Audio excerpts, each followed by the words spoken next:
Hello, this is Anton, and This is Kasperi, we're from Beast in Black. and you are watching Chaos TV.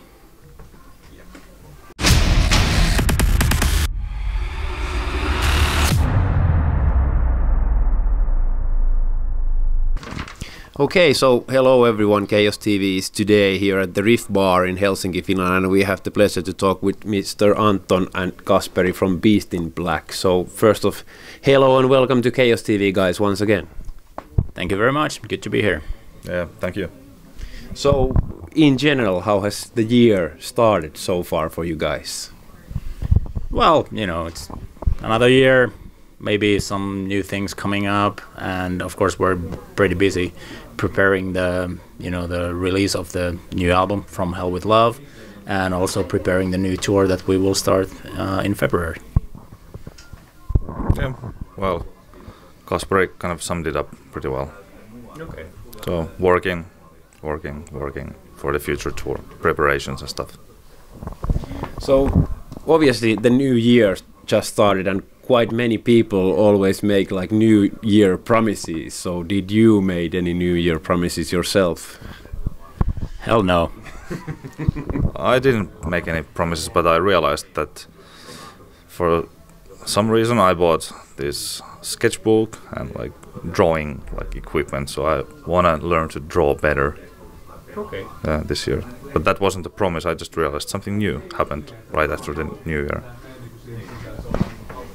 So obviously we are doing the interview because you have a new album coming out entitled From Hell with Love. So first of all, speaking about like the writing process for the album, when did you actually started writing like material for this one?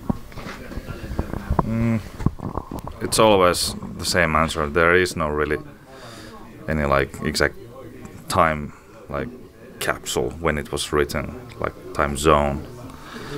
It's a combination of old songs and new songs, so I can't remember when I wrote some song that was written 2 or 3 years ago. I don't remember the exact like mindset or the day or anything. And when we do an album, it's more like a selection process of songs that already exist, in the song catalog, so to speak. But there was one exception, like the title track From Hell with Love. I was testing the recording equipment and just came up with this riff just to play something and check out the signals and stuff. And I worked a little bit on it, and then Kasperi listened to it and he said, hey, this is definitely album material. So I was, okay, well, I have to make it into a complete song then. And so that was kind of spontaneous and probably the newest song of the album and became the title track. So basically when you were working with the debut album, you were like simultaneously working with the second one at the same time also, in a way. Yes. Basically,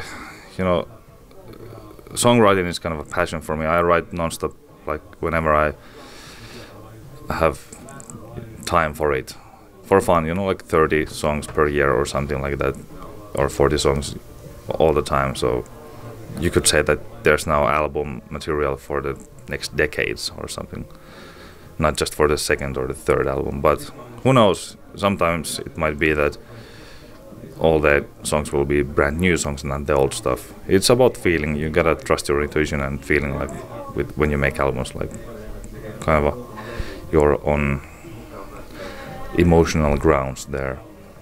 But I wanna say one thing about the creation process. The main difference was that in lyrics I had help from a friend of mine, Paolo Ribaldini. He also knows the Berserk manga and anime, and he co-wrote like 5 songs with me, and sixth song was like his lyric entirely, and the rest are mine lyrics. So that was biggest difference compared probably to the first album. So was it actually like first time ever that you kind of like co-wrote lyrics for an album? And what kind of experience was that in the end? That was good experience. I liked the results and could do it again, and probably I will, because when you share some interest towards certain topic, like in this case Berserk, that was the main thing that we shared. with him, and you get help with that stuff. You know, it gets done a bit faster maybe. So no really like bad things to say about it. Yeah. Only bad thing with the whole album is like the schedule was like horrible. So many festival gigs and on the weekends, and between the weekends always studio stuff. And the album was ready, like mastered, a few days or a couple of days before the Nightwish tour started. So it was hectic time. Hectic time. Kind of a burnout was there in October, but well, maybe it was burnout. I can't remember those times even clearly at the moment. So when Berserker was like released, did you already had like clear vision how this album would turn out, or how does that process work for you? No, there was no vision, and when it, like many people said, that this is very 80s, and did we have this intention to make it very 80s? No, we didn't. We just chose songs, listen to them, and like tell our opinions. Okay, this is a good song. We like it. It could be on an album. And in the end, you have just songs, and when they're together, they make the 80s type of a wholeness, which we did not like go for. It just ended up being that way. Yeah, so it kind of happens like naturally in the end of the day, that you don't force your creativity anywhere. No, it's like, you know, like with this album, because Anton has this like huge library of songs. Like there's hundreds and hundreds of songs that are ready, or maybe some random ideas, riffs, melodies, whatever. So the amount of material is not the problem. It is just that you have to choose the right songs. And just for this, I think that there were like around 30 songs or something like that. And we all were listening to them, and we all said that, okay, well, maybe this song would be nice for the album. Maybe this song would be nice. This doesn't really feel like, you know, that it is the right place, you know, considering the new album. So basically we just had a bunch of songs, and we all just said our opinions about them, and that's how the whole album came together when it came to the songs. And of course then, you know, when we had the songs, then we just started recording them, and that's about it. And of course on this album we also have 2 bonus tracks for the vinyl and digipack, which are cover songs. So, you know, there's 13 songs altogether, and it was just like a mutual decision that, okay, we were just gonna go for these songs. That's about it. Okay. So you had plenty of material to choose from, but you wanted to have like the album as tight as possible. So you kind of chose the best one to fit together. Yeah, just the suitable songs. You know, that they work as a whole album. Yeah. We didn't really think that, you know, it would have to be this style or that style or any specific style. Just as long as they work together. That's it. Yeah. So speaking about the lyrical themes of the upcoming album, so does it continue where you left with Berserker, or how does it work for you? Could you tell us a bit about those? More or less, it's kind of, well, you can recognize maybe the style of the lyrics that I've written in the past, and with this new one, that there's similarities. Like it's usually about going against the grain. You know, you have some dreams you're willing to fight for. Or when it comes to the Berserk related songs, I'm not talking about the Berserker album, but the manga and anime. Those deal with such topics as, well, Unlimited Sin. It's about when they're in the story, there's this god hand who offers this deal to a human being who has received a Bailit, this certain like amulet or necklace type of thing, ornament. But you really have to know the story more to understand the lyrics of that song and 4 other Berserk related songs. So I think I would recommend all who are interested in checking it out, they should, like, don't hesitate and go and grab those books or watch the anime and check it out, and you might like it. And then the lyrics will also unfold better in those songs. But for example, Sweet True Lies, it's more about personal stuff.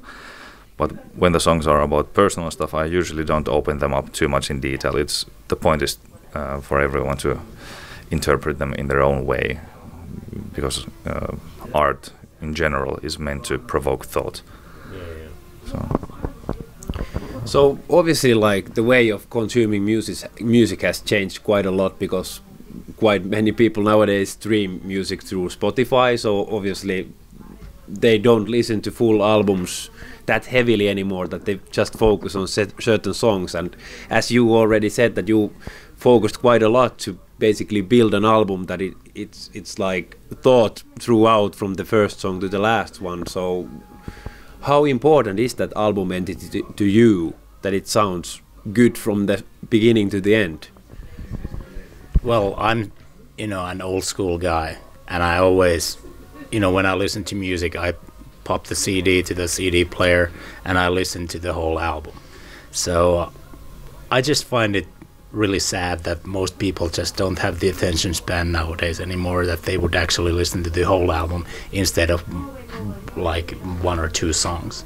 And well, I think that it's just a sign of the times. I don't know, there are just way too many things coming from all directions that just distract you any given minute, and that's really sad.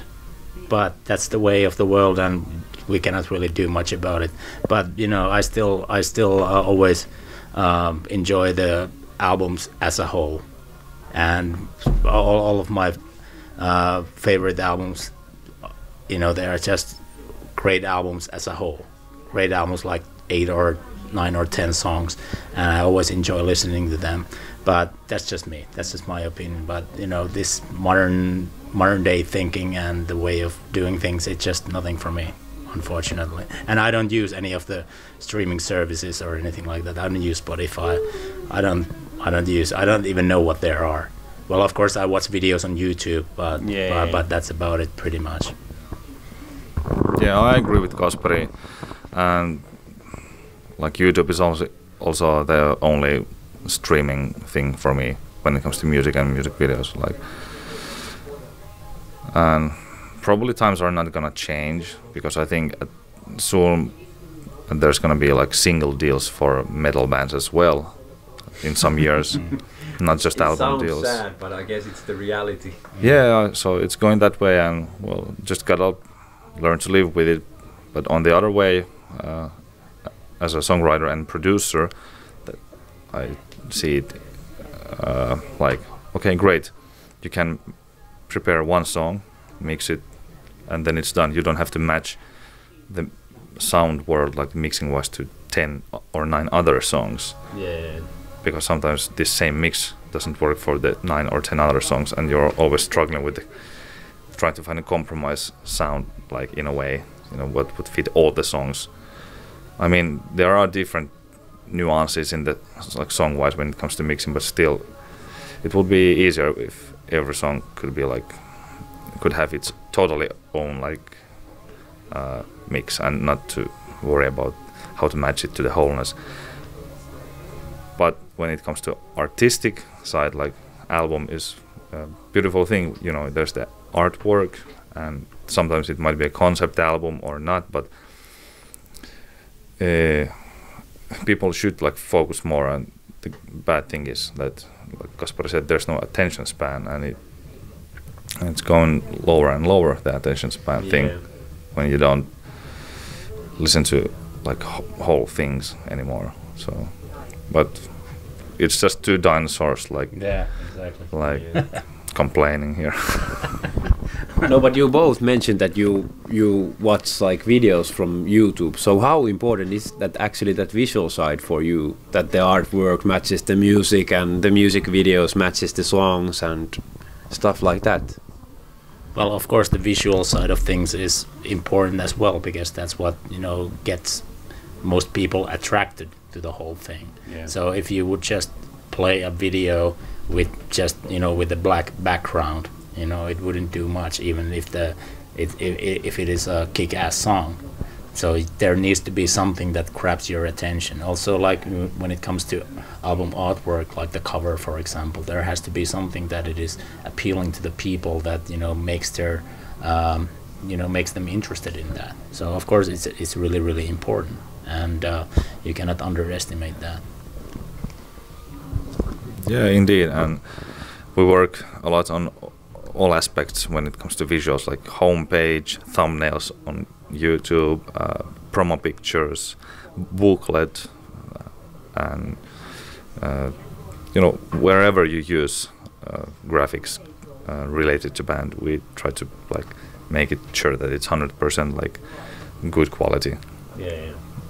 Not to leave any corners like uncleaned. Everything should be done properly. 110% always. Yeah. So, after dropping the album, what kind of like actual plans do you guys have? What's in the scope? You will be playing at least, was it like 4 shows in Finland? But what will happen after that? Yeah, so the album will come out on the 8th of February, and we will start with a couple of Finnish shows at the end of February. So I think that the first ones are the 20th, 21st, 22nd, and 23rd of February. So 4 shows in Finland, and after that we will do a European tour for 2 weeks, and then we also have 2 shows in Sweden after that, and then we will have more shows in Finland. I think there's around 10, so that's like 3 or 4 weekends that we're doing shows in Finland, and that's like April, I think. And after that, the summer festival season is gonna start. So we will do a bunch of summer festivals in Europe and in Finland. I don't remember how many of them are announced at the moment, but I think that there's around 10 or something like that at the moment, and I think that there will be a few more still added to the list. And so that's for the summer. So that's June, July, and August. And for the rest of the year, I think that there are quite a lot of things that are in the works, but it's too early to say anything about it at the moment. But of course we will try to find some like touring opportunities, maybe in Europe, maybe in some other territories, and we will see what happens. So at the moment it looks like it is going to be a pretty busy year for us. So have you guys ever been to US before? With Beast in Black, no. Okay. No. But I would imagine that with this album you have already some kind of plans to go there also. Am I right? Well, we have plans to go to quite many places, as always. Lots of plans, but it's all about timing and the resources. Like when you go somewhere like to US, I think the wisest way would be like first to do a support tour, supporting some big name there, to make yourself known, and after that only like to do the headline tour there. And with headline tours you gather like money and stuff like that, and you have to invest it then in new territories. Yeah. So that's how it goes. You cannot go there right away like to just we'll go to US just like that. You have to think long term and build the audience there first. Yeah, and luckily we have the best possible booking agencies and management label, so we are in good hands. They know what they're doing, and it's just a matter of time, I think, when we're gonna do some kind of a world tour. Yeah, but of course with US it's also the thing that with the paperwork and stuff, like getting the visas and everything, it's just so complicated nowadays with all the political turmoil and bullshit that it is going on. So of course you have to start preparing all that well in advance that you can actually make it happen. So there's a lot of red tape, a lot of bureaucracy. So it's a different thing compared to touring in Europe, for example, or touring in Japan or Asia or whatever. So US is definitely totally different story. Yeah. So hey guys, thank you a lot for the time and all the best for the upcoming year. Anything you want to say as last words to all the fans watching this afterwards? Well, first of all, thanks for watching, and stay tuned for Beast in Black news. Check out our new album when it comes out, and hope to see you in some of the biggest Timberlake shows, in festivals or on the tour. Happy New Year to everyone. See you at the shows. Rock on.